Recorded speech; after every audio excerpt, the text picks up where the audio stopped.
Hola, soy Javier, y hoy les voy a contar la historia de Elena, una mujer a la que su propio hijo le rompió el corazón con una sola frase, una frase que le dijo mientras miraba a un anciano indefenso en la calle. Mira a ese viejo vago.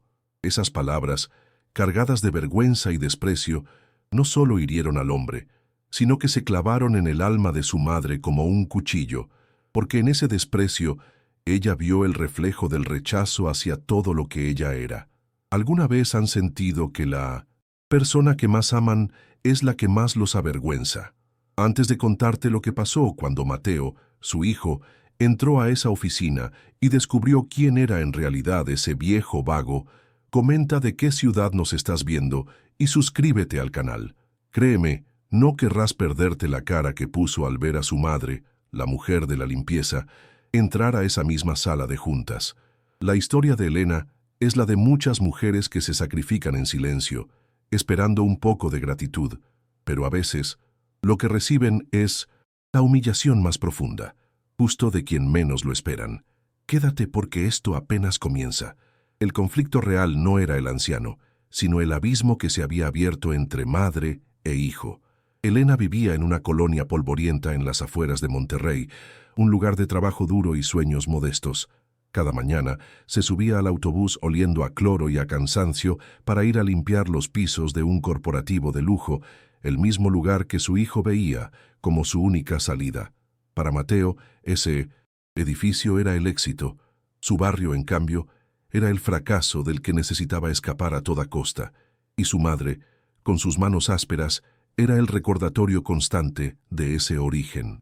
Elena, con sus 38 años, cargaba con una fatiga que iba más allá de lo físico. Era una resignación silenciosa. Pocos sabían, ni siquiera su hijo, que esas manos que hoy solo sostenían trapos y escobas, antes sabían de grasa, de motores, de darle vida a lo que otros daban por muerto. Había heredado el don de su padre, un mecánico de los de antes. Pero tuvo que abandonar esa pasión para criar a Mateo sola, cambiando las llaves de tuercas por un sueldo seguro, aunque miserable. Para el mundo y para su hijo, ella era solo una limpiadora. Ese día, la tensión era palpable. Mateo se había puesto su único traje, uno que le quedaba un poco justo y que delataba que no pertenecía a ese mundo al que aspiraba. Iba a su entrevista final para una beca de ingeniería en Acero del Norte, la empresa más importante de la región. Era la oportunidad de su vida, la que, según él, lo separaría para siempre de las calles sin pavimentar y del olor a fritanga de su colonia. Su nerviosismo se mezclaba con una arrogancia frágil, una necesidad desesperada de demostrar que él era diferente, que era mejor. Y entonces, esperando el autobús, lo vio. Don Ramiro, un anciano de ropa gastada y mirada perdida, sentado en su banca de siempre. Para Mateo, él era la personificación de todo lo que odiaba. La pobreza, la inercia, la derrota. En un susurro que sonó como un latigazo para Elena, Mateo soltó la frase: «Mira a ese viejo vago, por eso tengo que salir de aquí, para no terminar como él». Elena no dijo nada, solo sintió un frío que le recorrió la espalda. No era solo el insulto al hombre, era el desprecio de su hijo a su propio mundo. El resto del viaje en autobús fue un silencio sepulcral, denso y pesado. Elena se pegó a la ventana, no para ver la ciudad, sino para no tener que ver el rostro de su hijo. Las palabras «viejo vago» rebotaban en su cabeza, cada vez con más fuerza, como una piedra lanzada contra un cristal. No era solo la ofensa a don Ramiro, era el veneno en la voz de Mateo, ese desprecio que sentía que iba dirigido a ella, a su ropa barata, a sus manos agrietadas por el cloro, a todo su mundo. El trayecto, que normalmente duraba 20 minutos, se sintió eterno.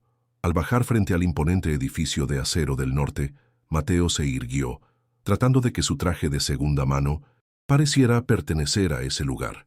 Le dio a su madre una palmada rápida en el hombro, un «deséame suerte» que sonó más a una despedida que a una petición. Vio cómo su hijo caminaba con una confianza fingida hacia la entrada principal de cristal, mientras ella, como todos los días, se dirigía a la puerta de servicio en la parte trasera. Eran dos mundos que se rozaban por un instante antes de separarse. Él iba a conquistar el cielo, ella a limpiar el suelo. La puerta de servicio se cerró tras ella con un golpe metálico y el olor a desinfectante la recibió como una vieja conocida. Ese era su territorio, el sótano, con sus luces fluorescentes que nunca se apagaban y el zumbido constante de la ventilación. Allí estaba su pequeño casillero, su uniforme azul, su carrito con los botes de productos químicos y los trapos doblados con una precisión casi militar. Era un ritual diario que la anclaba a la realidad, una realidad que en ese momento se sentía más aplastante que nunca. Su hijo estaba a unos pisos de distancia, avergonzado de que ella existiera en ese mismo edificio. Mientras pasaba el trapo húmedo por los interminables pasillos del corporativo, cada movimiento era un recordatorio de su lugar en el mundo. Veía su propio reflejo distorsionado en el mármol pulido, una mujer anónima, una sombra que se movía para que todo estuviera impecable para gente como Mateo o para la gente en la que él quería convertirse. Se imaginaba a su hijo en una sala de juntas, con sus zapatos recién lustrados pisando el suelo que ella acababa de limpiar. La ironía era tan amarga que sintió náuseas. El orgullo de madre luchaba contra una humillación que no le pertenecía, pero que sentía como propia. A media mañana, mientras limpiaba los baños del piso ejecutivo, un director salió de una oficina hablando por teléfono, apurado. Dejó caer un fajo de papeles al suelo sin querer y sin detener su llamada, le hizo un gesto con la cabeza a Elena para que los recogiera. Ni una palabra, ni un «por favor». Ella era parte del mobiliario, una herramienta para solucionar pequeños inconvenientes. Se agachó, sintiendo el peso de la invisibilidad. No era maldad, era algo peor, indiferencia. Para ese hombre, y quizás para su hijo, ella simplemente no contaba como una persona completa. Solo era la de la limpieza. Apoyada en su carrito por un segundo, tratando de recuperar el aliento, el olor a amoníaco le trajo un recuerdo lejano. El olor a grasa y metal de las manos de su padre en el taller mecánico. Recordó cómo él le enseñó a identificar el sonido de un motor fallando, cómo sus manos pequeñas pero hábiles podían ajustar piezas que hombres más grandes no podían alcanzar. Había heredado ese don, esa pasión por arreglar lo que estaba roto, pero tuvo que abandonarlo todo por un sueldo fijo para criar a Mateo. Cambió la satisfacción de revivir un motor por la monotonía de un trapeador. Justo cuando pensaba que el día no podía empeorar, su supervisora, una mujer severa y de pocas palabras, la encontró en el pasillo. Su expresión era extraña, una mezcla de confusión y urgencia. «Elena, deja eso», le dijo. «Te necesitan arriba, en la sala de juntas principal. Ahora». El corazón de Elena se detuvo. El pánico le recorrió el cuerpo. ¿Mateo? ¿Había hecho algo mal en la entrevista? ¿Lo habían descubierto? ¿Acaso iban a despedirla por ser su madre? El miedo, frío y paralizante, era a que el sueño de su hijo se hubiera roto y que ella, de alguna manera, fuera la culpable. Caminó detrás de su supervisora, Marta, sintiendo que cada paso sobre la alfombra afelpada del piso ejecutivo era una traición a sí misma. El aire aquí era diferente. Olía a perfume caro y a café recién hecho, no a cloro y desinfectante. Era un silencio pesado, roto solo por el murmullo lejano de alguna llamada importante. Elena sentía las miradas de reojo de las secretarias y asistentes que pasaban, miradas que la desnudaban, que la reducían a su uniforme azul, a la intrusa. Su corazón latía con una fuerza descontrolada, un tambor de pánico que resonaba en sus oídos, convencida de que su presencia allí solo podía significar una cosa: el fin. Marta no dijo una palabra en todo el trayecto. Su espalda recta y su paso firme eran un muro de profesionalismo frío que no dejaba lugar a preguntas. Elena intentó balbucear un «¿Qué sucede?», pero la mujer simplemente le hizo un gesto con la mano para que guardara silencio, como si su voz no fuera digna de escucharse en esos pasillos. Esa indiferencia dolía más que un grito. La hacían sentir como un objeto que estaba siendo transportado, no una persona. Cada metro que avanzaban era una tortura, una cuenta regresiva hacia la humillación que estaba segura de que la esperaba al final del pasillo. Finalmente se detuvieron frente a una puerta de madera oscura, imponente, con una placa dorada que decía Sala de juntas principal. Era la puerta que siempre limpiaba por fuera, pero que nunca había cruzado. Para ella, ese era el Olimpo, el lugar donde se decidían los destinos de miles de personas, incluido el suyo, y ahora temía que también el de su hijo. Su mano, acostumbrada al mango de la escoba, se sentía ajena y torpe en ese entorno. El miedo era una garra helada en su estómago. ¿Qué había hecho Mateo? ¿Qué tontería había dicho en la entrevista para provocar esto? Cuando Marta abrió la puerta, el mundo de Elena se inclinó. No vio a su hijo. En la sala no estaban los directivos que entrevistarían a Mateo. En su lugar, había 2 gerentes de área y una mujer de traje sastre y mirada afilada. La licenciada Morales, la asistente personal del director general. La sala estaba en silencio, pero era un silencio acusador, denso. La licenciada Morales la miró de arriba abajo, con un desprecio apenas disimulado, y dijo con una voz cortante: «Elena, qué bueno que llegó. Tenemos que hablar de algo que desapareció de la oficina del señor director esta mañana». El alivio momentáneo de no ver a Mateo se evaporó, reemplazado por un terror mucho más directo y personal. La licenciada Morales continuó, disfrutando claramente del poder que ejercía sobre ella. Se trata de una pluma fuente, una Mont Blanc, un regalo muy personal que el director atesoraba. Hizo una pausa dramática, dejando que el peso de la acusación llenara el aire. Según los registros, la única persona que entró a esa oficina a limpiar antes de que él llegara fue usted.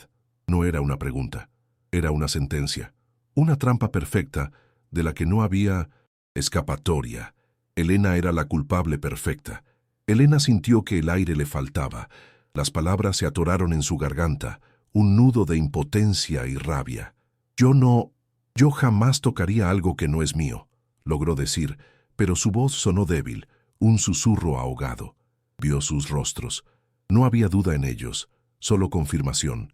Eran el juez, el jurado y el verdugo. Su palabra, la palabra de una mujer de la limpieza, no valía nada frente a la de ellos.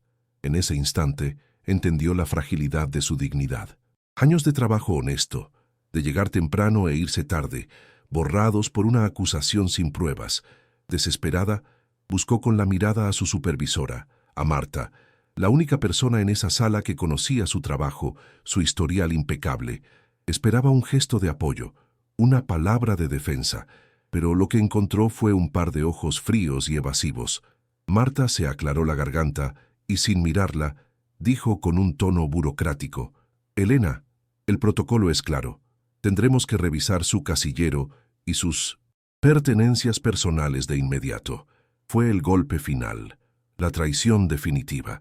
En ese momento, Elena no solo estaba acusada, estaba completamente sola, abandonada por su propio mundo frente a otro que la despreciaba.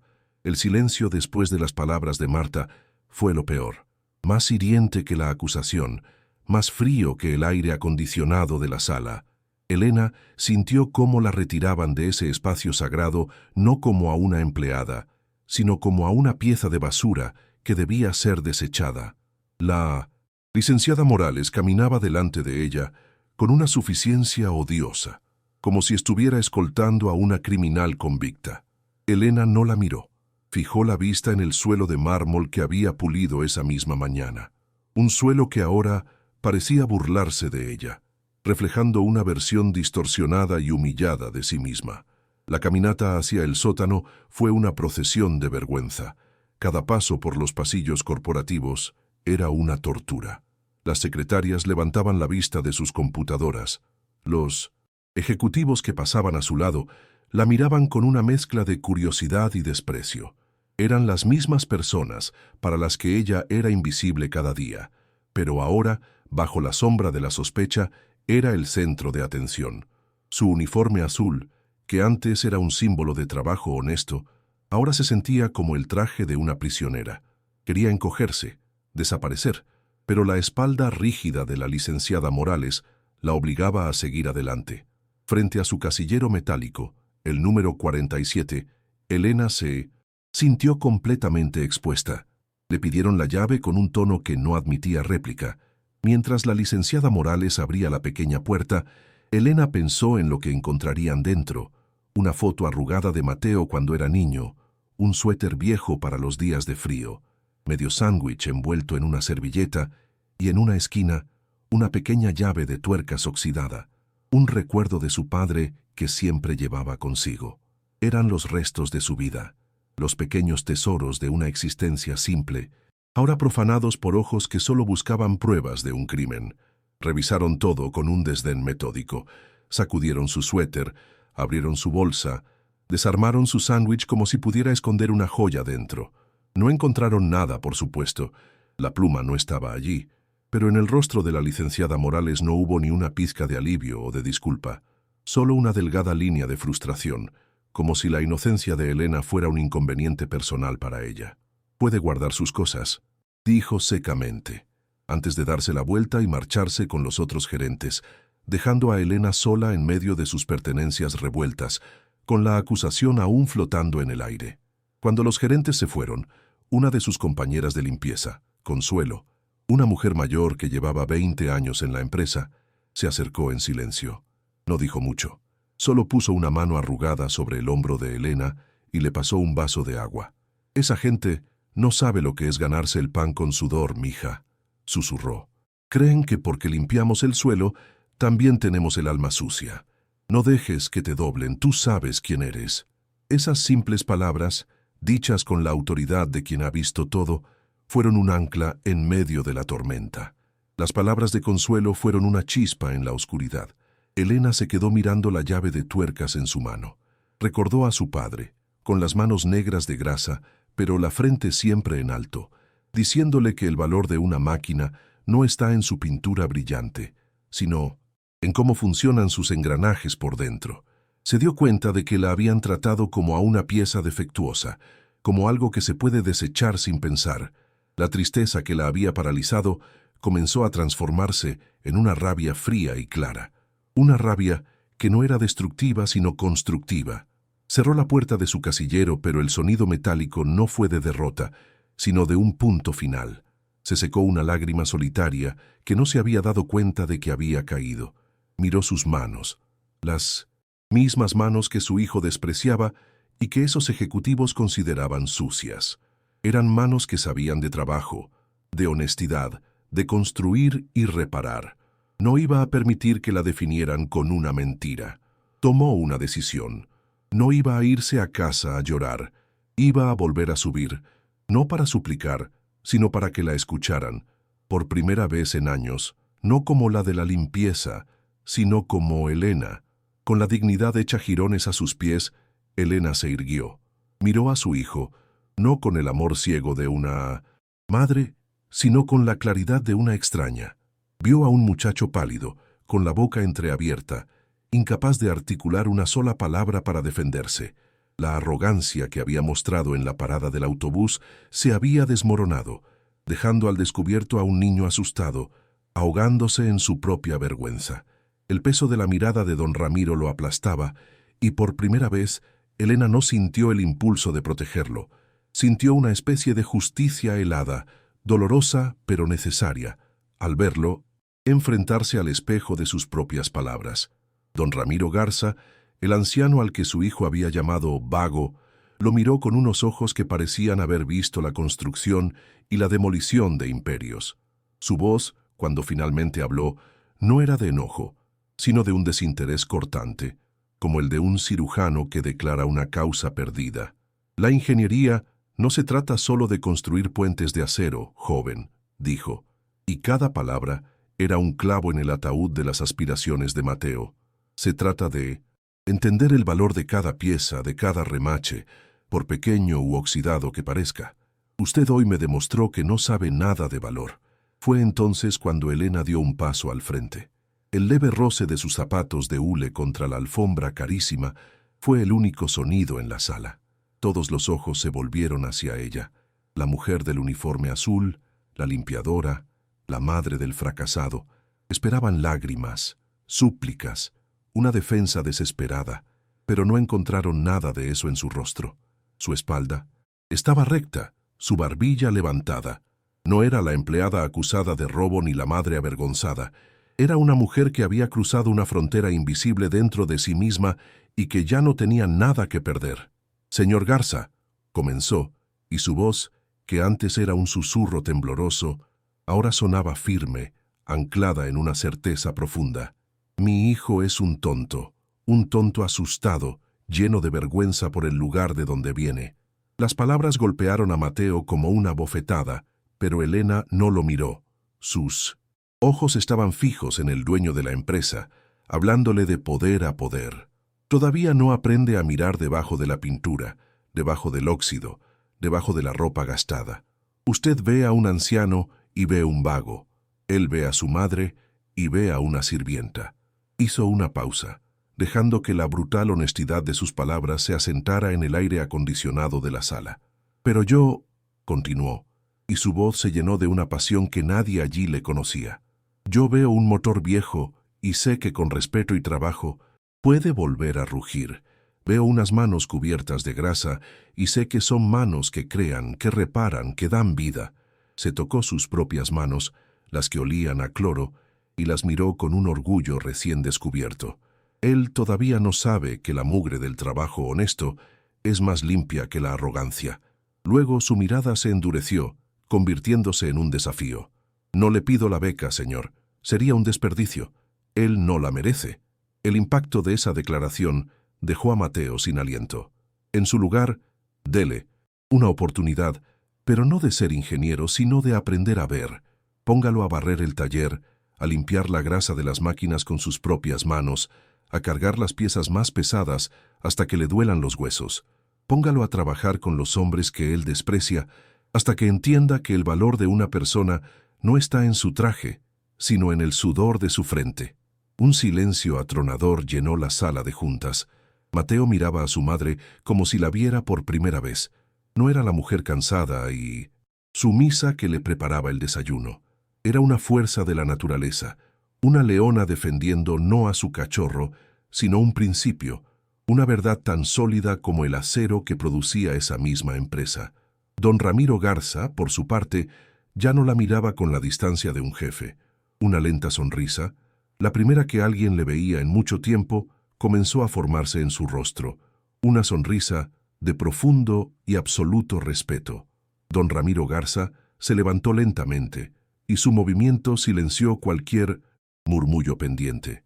Con un gesto de la mano despidió a la licenciada Morales y a los demás gerentes, quienes salieron de la sala con una confusión que rayaba en la humillación. No les dirigió ni una palabra.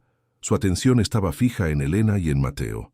«La beca de ingeniería está cancelada, joven», dijo con una voz tranquila pero final. «Pero tengo una propuesta para ambos». Miró a Elena, ya no como a una empleada, sino como a una colega. «Y para usted, Elena, tengo una deuda, una que empezaré a pagar hoy mismo». Mateo no volvió a pisar el área de oficinas. Al día siguiente, se presentó en la entrada de personal de la fábrica, donde un capataz curtido y de pocas pulgas le entregó un overol grasiento y unas botas de seguridad. Su primera tarea no fue aprender de motores, sino barrer las virutas de metal del suelo del taller. Los mecánicos, hombres con manos como lijas y miradas que no se andaban con rodeos, lo observaban con una mezcla de desconfianza y curiosidad. Pasó semanas, limpiando, cargando piezas pesadas y escuchando en silencio, sintiendo en sus músculos el peso real del trabajo que siempre había despreciado desde la distancia. Mientras tanto, Elena tomó posesión de un viejo almacén en desuso dentro del complejo industrial. Estaba lleno de maquinaria oxidada, motores olvidados y el olor a metal frío y tiempo detenido. Don Ramiro le dio carta blanca. «Este es su taller, jefa», le dijo, usando esa palabra con un respeto absoluto. Elena pasó la mano por el lomo, de un motor diésel de los años 70, y una sonrisa que llevaba décadas dormida se dibujó en su rostro. Cambió su uniforme azul por una camisa de trabajo y sus guantes de hule por guantes de cuero.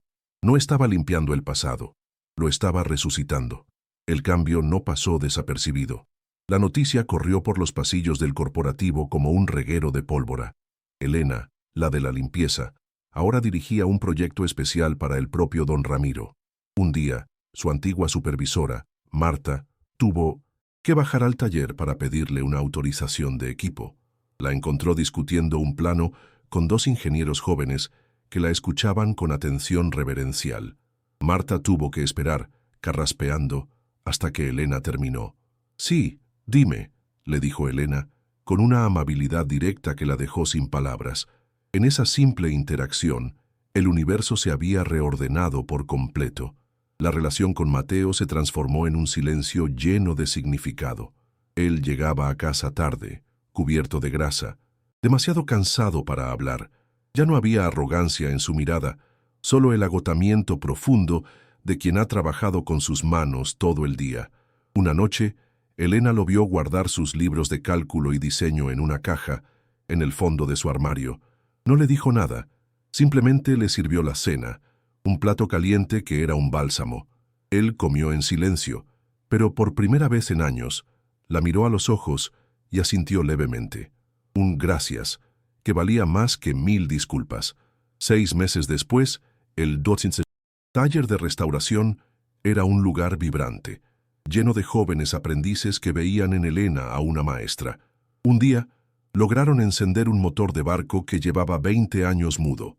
El estruendo llenó el almacén, un rugido poderoso que hizo temblar el suelo. Desde una esquina, Mateo observaba a su madre, con el rostro iluminado por el triunfo y una fina capa de hollín. Ya no veía a una sirvienta ni a una víctima. Veía a una creadora. En ese momento, Elena no solo había recuperado su pasión, sino que le había enseñado a su hijo que la verdadera grandeza no se mide por la altura del edificio, sino por la fuerza de lo que eres capaz de construir. Si conoces a alguien que necesita escuchar esto, compártelo y suscríbete para más historias de lucha, verdad y dignidad. Gracias por escuchar. La historia de Elena, al final, no es sobre una venganza ni sobre un golpe de suerte. Es sobre la justicia poética que a veces, muy rara vez, se abre paso en un mundo que prefiere no ver. Es la historia de cómo una frase cargada de desprecio viejo vago se convirtió en el catalizador que no solo destruyó la arrogancia de un joven, sino que desenterró la grandeza olvidada de su madre. Elena no ganó un premio, recuperó algo mucho más valioso, su propia voz, su verdadera identidad, demostrando que las manos que limpian también son manos que pueden construir imperios, aunque sean de metal y aceite. Para Mateo, el verdadero aprendizaje no ocurrió en los libros de cálculo ni en las aulas universitarias que tanto anhelaba. Su educación comenzó en el suelo grasiento de un taller, con el peso del acero en sus hombros y el silencio respetuoso de los hombres que antes despreciaba. Cada día, al ver a su madre no como la mujer que le servía la cena, sino como la jefa que revivía máquinas muertas, entendió la lección que don Ramiro le había dado. El valor no estaba en el traje que te pones, sino en la huella que dejas con tu trabajo, sin importar si es con un trapeador o una llave inglesa. El taller de restauración de Elena se convirtió en algo más que un proyecto de la empresa. Se transformó en un símbolo, un lugar donde lo viejo y descartado recuperaba su valor y su propósito. Era una metáfora perfecta de su propia vida. Los jóvenes que llegaban allí no solo aprendían un oficio, aprendían a ver más allá de la superficie, a encontrar la belleza en el óxido y la fuerza en los engranajes ocultos. Elena, con sus manos ahora permanentemente manchadas de grasa, nunca se había sentido más limpia, más completa, más ella misma. Había dejado de ser una sombra para convertirse en una fuente de luz. Esta historia nos recuerda que el mundo está lleno de Elenas, mujeres y hombres, cuyo talento y dignidad son invisibles para una sociedad obsesionada con el estatus y las apariencias. Son las personas que mantienen el mundo funcionando en silencio, cuyo trabajo damos por sentado y cuyo valor a menudo medimos por el uniforme que visten. La historia de Elena es un llamado a mirar 2 veces, a escuchar con más atención, a reconocer que detrás de cada rostro cansado puede haber un genio dormido, una pasión sacrificada, una historia de resiliencia que merece ser contada y honrada, porque la dignidad, como un viejo motor, nunca se pierde por completo. A veces solo necesita que alguien con el corazón y las manos correctas la haga rugir de nuevo. Si esta historia te movió algo por dentro, si te hizo pensar en todas las Elenas que conoces, suscríbete al canal. Hay muchas más. Historias de lucha, verdad y dignidad que necesitan ser escuchadas para no olvidar a las personas que, en silencio, construyen el mundo. Gracias por It's been escuchar. so long.